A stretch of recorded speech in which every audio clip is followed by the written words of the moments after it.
Эфир Абхазского телевидения продолжается, и вы смотрите информационный выпуск Камшикшара. Здравствуйте. Сегодня в выпуске. Пресс-конференция министра по чрезвычайным ситуациям Льва Квициня и замминистра иностранных дел Ираклия Тужба прошла в Сухуми. Третий тур международного музыкального конкурса Алисы Гицба начался в Абхазской государственной филармонии. В Сухуми стартовал теннисный турнир третьей категории российского теннисного тура «Кубок Победы».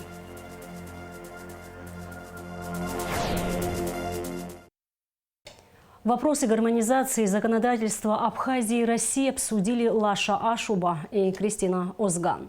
Спикер парламента поблагодарил вице-премьера, министра экономики за проделанную работу, в том числе за активность в отношении координации информации в рамках программы формирования общего социального и экономического пространства между Абхазией и Россией на основе гармонизации законодательства, сообщается на сайте парламента. В ходе встречи спикер обратил внимание, что все соглашения, которые готовятся к подписанию, должны быть представлены депутатам для внимательного изучения на этапе разработки. Со своей стороны министр поддержала эту инициативу депутатов. Пресс-конференция министра по чрезвычайным ситуациям Льва Квициня и замминистра иностранных дел Ираклия Тужба прошла в Сухуми. Конференция была посвящена назначению Льва Квициня спецпредставителем президента Абхазии по взаимодействию с новыми регионами России. Рада Чачава расскажет детали.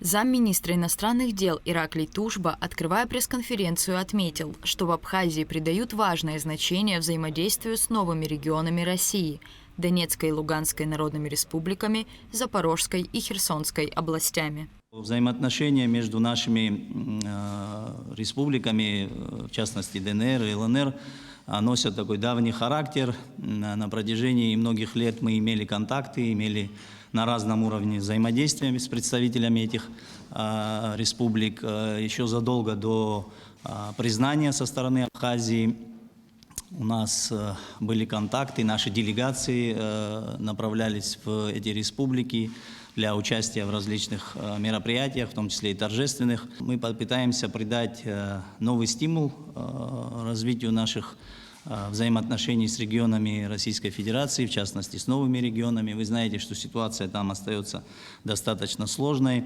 Идут боевые действия. И вот Лев Константинович долгие годы принимал участие в различных мероприятиях и акциях, в частности, гуманитарного характера. Лев Квициня поблагодарил президента за доверие и наделение новыми полномочиями. Министр отметил, что Абхазия оказывает посильную гуманитарную помощь Донбассу с 2014 года и привел цифры по работе, которая была проделана за неполные 10 лет. По информации министра, с 2022 года на Донбасс направлено более 250 тонн гуманитарного груза. Адресная помощь оказывается школам и интернатам. Первый раз туда повезли на Новый год мандарины, ансамбль «Кавказ».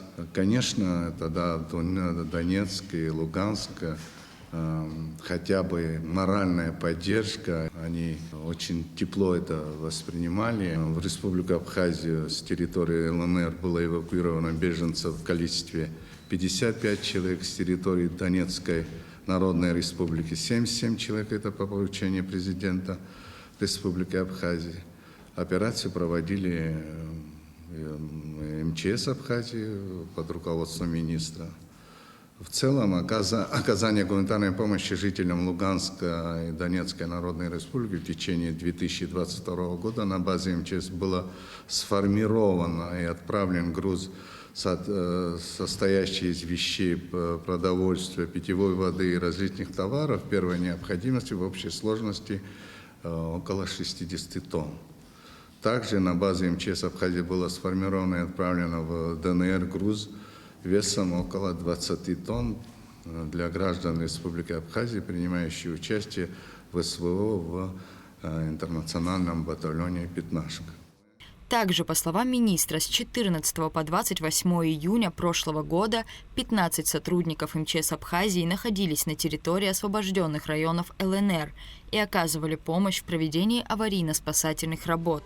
Также в декабре 2022 года по поручению президента на базе МЧС Республики был сформирован гуманитарный груз – 120 тонн цитрусовых плодов для жителей ДНР и ЛНР.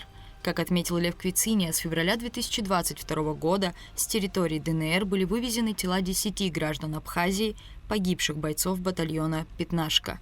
На вопрос журналиста, есть ли сейчас беженцы из ДНР и ЛНР в Абхазии, министр отметил, что из 118 человек, которые были доставлены с начала СВО в Абхазию, на сегодняшний день есть несколько человек, которые остались жить в Абхазии, нашли здесь работу и смогли обустроиться. В свою очередь, Ираклий Тушба отметил, что должность спецпредставителя достаточно значимая, и перед Львом Квициния ставятся новые задачи. Лев Константинович достаточно часто бывал в этих регионах, но эти контакты носили такой, скорее, межведомственный характер. Сейчас мы рассчитываем на то, что с новым назначением, с новым статусом политическим, конечно же, эти контакты приобретут более высокий уровень, высокий характер, и в том числе информация, вот, о которой сейчас спрашивали журналисты, я думаю, она появится, возможность, по крайней мере, эту информацию получать, взаимодействовать с российскими коллегами, в том числе и с представителями военного командования. То есть, да, безусловно, эта должность несет за собой определенную политическую нагрузку. Лев Квициния также рассказал журналистам, что один гражданин Абхазии, участник СВО, находится в украинском плену. Как отметил министр, переговоры по его освобождению ведутся. Ведомство находится в контакте с родственниками бойца. Ведется работа, но пока тянется, потому что это связано с временем. Безусловно, у них есть определенные свои требования. Это, наверное, обмен. И так быстро осуществить обмен или договариваться, это не так просто. Ну, я думаю, что в этом направлении мы, безусловно, будем работать. И родители, родственники этого парня приходили сюда и к президенту. И, будем делать все возможное. Сейчас многое зависит от военных. Лев Квициния подтвердил, что работа будет продолжена, и в ближайшее время в регионы ЛНР и ДНР доставят очередную партию гуманитарных грузов, включая питьевую воду, в которой жители испытывают острую нехватку. Рада Чачава, Инал Гвинджа, Абхазское телевидение. Сотрудники посольства России в Абхазии, Дома Москвы в Сухуме и руководители организации российских соотечественников посетили ветеранов Великой Отечественной войны, участвовавших в битве за Кавказ, Нону Дорофееву, Ардаваста Сильвяна, Екатерину Синявскую, а также участницу Сталинградской и Курской битв Валентину Шульгину, и вручили им поздравительные телеграммы и от президента России Владимира Путина цветы. Ветераны попросили передать Владимиру Путину благодарность за трепетное отношение и постоянное внимание к ним. Они также отметили, что посольство России в Абхазии, Дом Москвы и российские соотечественники всегда оказывают им всевозможную поддержку. От Владимира Владимировича Путина пришло вам поздравление. Поздравительная открытка с 80-й годовщиной битвы за Кавказ. Позвольте, мы зачитаем вам поздравительные слова. Уважаемая Екатерина Васильевна, поздравляю вас с 80-й годовщиной разгрома советскими войсками немецко-фашистских войск в битве за Кавказ. Победоносное завершение Красной армии этой масштабной военной операции стало важным судьбоносным событием во многом, определившим ход Великой Отечественной войны. Вы, настоящие герои, стали насмерть на пути врага, мужественно сражались за каждую пять родной земли, приближая победу. Спасибо вам за великий подвиг, за искреннюю, безвозмездную любовь к отчизне. Желаю доброго здоровья и благополучия. Президент Российской Федерации Владимир Владимирович Путин. Действующим сотрудникам органов внутренних дел, ветеранам Отечественной войны народа Абхазии вручены медали «30 лет Победы». Медали ветеранам вручил замминистра внутренних дел Абхазии Руслан Ажиба. Действующим сотрудникам органов внутренних дел, ветеранам Отечественной войны народа Абхазии вручены медали «30 лет Победы в Отечественной войне народа Абхазии». В соответствии с приказом министра обороны Республики Абхазия во знаменование празднования 30-й годовщины Победы в городах и районах республики состоялось награждение действующих сотрудников органов внутренних дел, участников боевых действий Отечественной войны народа Абхазии. Медали ветеранам вручил заместитель министра внутренних дел генерал-майор Руслан Ажиба. Этот день – повод еще раз с благодарностью вспомнить о людях, самоотверженно и храбро вставших на защиту нашей Родины в 1992 году. Я сердечно благодарю ветеранов за мужество, за ваш многолетний добросовестный труд и преданность делу. Каждый из вас своим неравнодушием, профессиональным и жизненным опытом продолжает укреплять авторитет милиции в обществе. Уверен, что заслуженная награда станет стимулом для дальнейших успехов в деятельности на благо нашей Апсны, подчеркнул генерал-майор Руслан Ажиба. Он также поздравил боевых друзей, пожелав ветеранам мира, добра и долгих лет жизни. 8 человек с COVID-19 поступили в Гудаутский госпиталь за неделю, сообщает «Спутник Абхазия» со ссылкой на главного санитарного врача района Ингу Чанба. Все заболевшие пожилые, 4 из них в тяжелом состоянии. 2 пациентов из Гудаутского района, другие из Сухумского и Очимчирского. Чанба уточнила, что заболевших коронавирусом сейчас принимают только в инфекционном отделении Гудаутского госпиталя. Министерство сельского хозяйства Абхазии объявляет открытый конкурс на право заключения договора по приобретению и поставке сельхозтоваров и животных. Речь идет о специализированном оборудовании для организации производства, переработки сельскохозяйственной продукции и товарно-материальных ценностей. Заявки принимаются до 27 октября. Второй международный музыкальный конкурс Алисы Гицба, посвященный 15-летию признания независимости нашей страны, продолжает свою работу в Абхазии. Конкурсанты, а их 69, выступят в 3-м туре конкурса на сцене Абхазской государственной филармонии. А 26 октября в этом же зале состоится гала-концерт. О конкурсе, его участниках и, конечно же, призах в репортаже Асиды Малия. Приезд народной артистки Абхазии и заслуженной артистки России Алисы Гицба в Сухум ознаменован важным культурным событием. 26 октября со сцены Госфилармонии будут звучать конкурсанты 2-го международного музыкального конкурса, которым посчастливилось пройти в полуфинал и стать лауреатами. Конкурс, кстати говоря, в этом году расширил круг участников. Теперь номинация «Академическое вокальное исполнительство» дополнена искусством ансамбля. В прошлом году у нас была немножко другая команда, которая делала первый конкурс, и он был сугубо вокальный.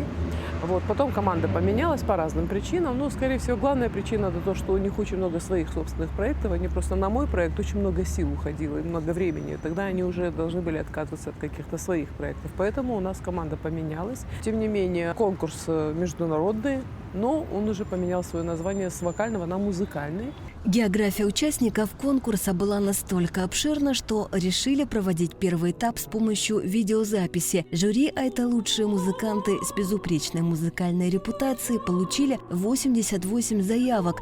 После прослушиваний для дальнейшего участия в конкурсе было отобрано 69 исполнителей. Как и предполагалось, отбор был жестким.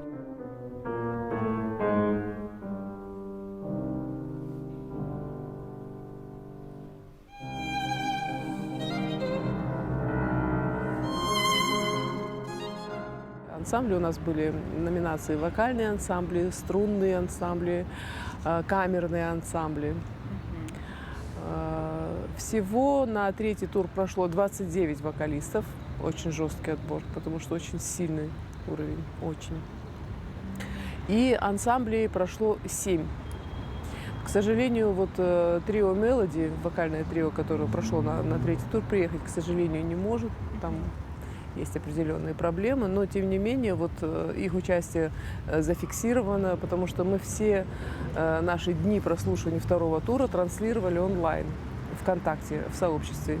И я очень рада тому, что очень большое количество просмотров, там за 5000 уже заходит. И да, и все участники, и их болельщики, и родственники, и знакомые, и друзья, все смотрели эти онлайн-трансляции, все комментировали, и что не может не радовать, что ни одного отрицательного комментария не было. Жюри у нас очень объективное, очень строгое, но справедливое. Алиса Гицба с нетерпением ждет приезда конкурсантов и всех членов жюри. Ведь этот конкурс для нее не очередной реализованный проект, а куда более важная работа для выявления талантов. Но на этом, как отмечает Алиса Гицба, работа конкурса не заканчивается. Ведь предусмотрены и специальные призы, благодаря которым победители смогут сделать важные шаги в развитии своей карьеры. Общий фонд денежных призов составляет свыше 800 тысяч рублей, 200 из которых получит главный победитель, обладатель гран-при.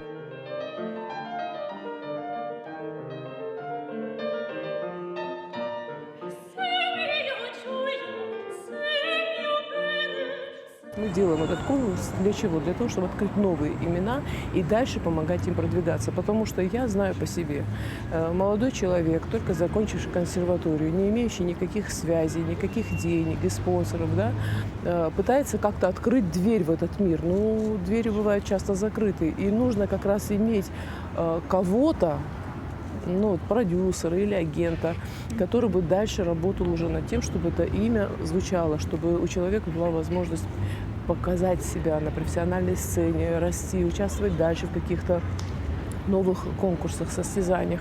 То есть как развитие его как профессионального музыканта. Что особенно важно, среди конкурсантов есть наша соотечественница, юная, 18 лет, но, как отметила Алиса Гицба, с серьезной биографией. София Сакания выступила так, что от эмоций в жюри не могли сдержать слез.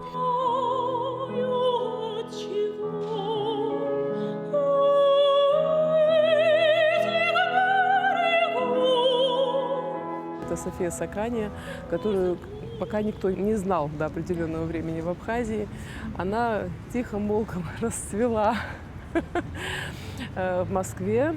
Она студентка Мерзляковского колледжа при консерватории, 4-й курс. У нее очень солидная биография, послужной список. Я посмотрела, она во многих конкурсах принимала участие, и во всех конкурсах она брала первые места. А на одном конкурсе, последний вот ее был конкурс, это конкурс имени Валентины Левко в Москве, она получила гран-при. Вот для меня это открытие. Я считаю, что ради вот такого одного даже человека, нового, да, имени, стоит проводить вот этот конкурс. Очевидно, что звездочки будут светить еще ярче, если рядом именитые артисты.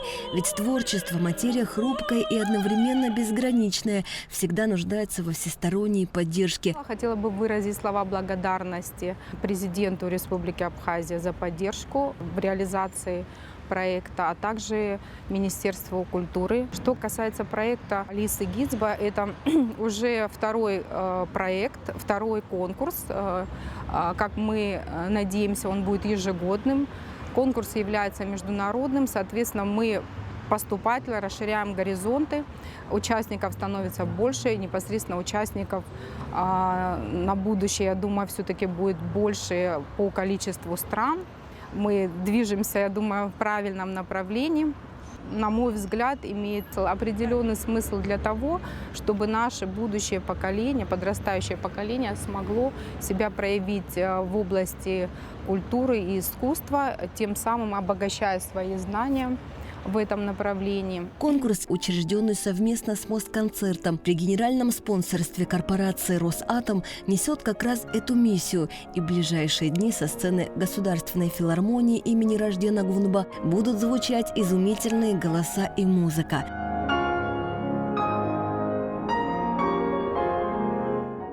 26 октября завершается наш конкурс, торжественной церемонии вручения премии лауреатам и гала-концертом с закрытием с участием лауреатов и членов жюри. В этом концерте примет участие симфонический оркестр Владикавказского филиала Мариинского театра, художественным руководителем которого является Валерий Бесалович Гергиев. Продирижирует этим оркестром Заурбек Губкаев, это народный артист Осетии. Наш камерный оркестр примет участие, это будет сводный состав оркестра, дирижировать будет народный артист Абхазии Давид Терзян. начало церемонии и концерта в 19:00 вот здесь у нас в филармонии. Билеты будут продаваться в кассе, поэтому приглашаем всех, приходите послушать нашу девочку и всех остальных. Поддержите, мы будем очень рады вас видеть. Асида Малия, Тимур Гугохия, Абхазское телевидение. Теннисный турнир «Кубок Победы», приуроченный к 30-летию Дня Победы и независимости Абхазии, стартовал в столице. В нем принимают участие юноши и девушки двух возрастных категорий до 13 и 17 лет. Мероприятие проходит при поддержке сотовой компании «Амобайл». Подробности в материале Адицы Сагария. В последние годы число проводимых теннисных соревнований в республике значительно возросло. В стране регулярно проводятся любительские и профессиональные теннисные турниры для спортсменов разных возрастных категорий. Недооценивать пользу большого тенниса на организм человека невозможно. Игра действительно оказывает большое влияние и помогает держаться в тонусе. Помимо физической активности, теннис, что называется, учит логике.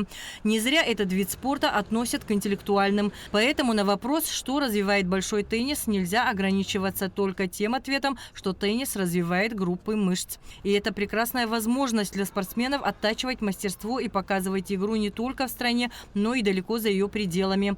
На начальных этапах становления теннисного клуба «Аква» все мероприятия и турниры высокого уровня были запланированы как часть одного большого проекта, отметил директор спортивного клуба «Аква» Беслан Ашуба. Российский теннисный тур одобрил нашу заявку, мы ее подали. Вот. У нас какое-то время шли переговоры, мы обсуждали все детали, все нюансы. И было принято решение с первого захода дать нам турнир 3-й категории. Он достаточно высокий. Для того, чтобы с первого раза проводить подобного рода турниры, за это мы очень благодарны, за доверие. И надеемся все провести на должном уровне. Теннисный турнир 3-й категории российского теннисного тура «Кубок Победы» проводится в Сухуми впервые. В нем принимают участие юные теннисисты из Сочи, Краснодара, Таганрога, Читы, Севастополя, Южно-Сахалинска, Тольятти и, конечно же, Абхазии. Финансовую и информационную поддержку турниру «Кубок Победы» оказала сотовая компания «Амобайл». Нашу команду вдохновляет стремление молодых спортсменов участвовать и показывать свои силы в различных видах спорта. Когда мы решили поддержать турнир Кубок Победы, для нас это было вообще легким решением, потому что мы за спорт, за здоровый образ жизни. И мы надеемся, что этот турнир способствует развитию теннисного сообщества в Абхазии и в целом спортивного образа жизни для подрастающего поколения. В рамках турнира за призы и кубки будут соревноваться как теннисисты одиночного разряда, так и смешанных парных разрядов. Главный судья турнира – судья 1-й категории Саид Бибия. Соревнования будут проходить по олимпийской системе с розыгрышем мест в доп. Турнире тоже в том числе. Также еще будут у нас соревнования в парном разряде микс. Это девочка плюс мальчик. А в общей сложности сколько абхазских спортсменов принимают участие в этом турнире? В этих соревнованиях принимает участие около 12 спортсменов из Абхазии, которые участвуют в российском теннисном туре. То есть российский теннисный тур – это рейтинговые турниры, в которых за каждое определенное место начисляются очки. После они получают рейтинг и стоят уже в общей сетке рейтинговой в российском теннисном туре. А вы, как главный судья турнира, как вы оцениваете подготовку наших спортсменов? Наши спортсмены сегодня готовы. В принципе, сезон прошел хорошо. Это уже 4-й турнир российского теннисного тура на территории Абхазии. Один из участников турнира, теннисист Астамур Кацев, в этом месяце уже одержал победу в чемпионате Краснодарского края среди юношей до 17 лет. Начал я заниматься с 7 лет и до определенного момента дошел игры, и потом поехал в Адлер играть. И вот играю сейчас в Адлере, занимаюсь у Зинина Татьяны Валентиновны. Спонсорами турнира выступили компания «Премиум», сотовая компания «Амобайл» и отель «Айнланд». Турнир будет проходить с 23 по 29 октября на столичных кортах. По словам организаторов, турнир будет традиционным и ежегодным. Адица Сагария, Тимур Гугохия, Абхазское телевидение. А сейчас прогноз погоды. По сообщению Гидрометцентра, 24 октября на территории Абхазии ожидается переменная облачность. Во второй половине дня, ближе к вечеру, местами возможен дождь. Температура воздуха ночью плюс 10-15, днем плюс 17-22. Температура морской воды плюс 20 градусов.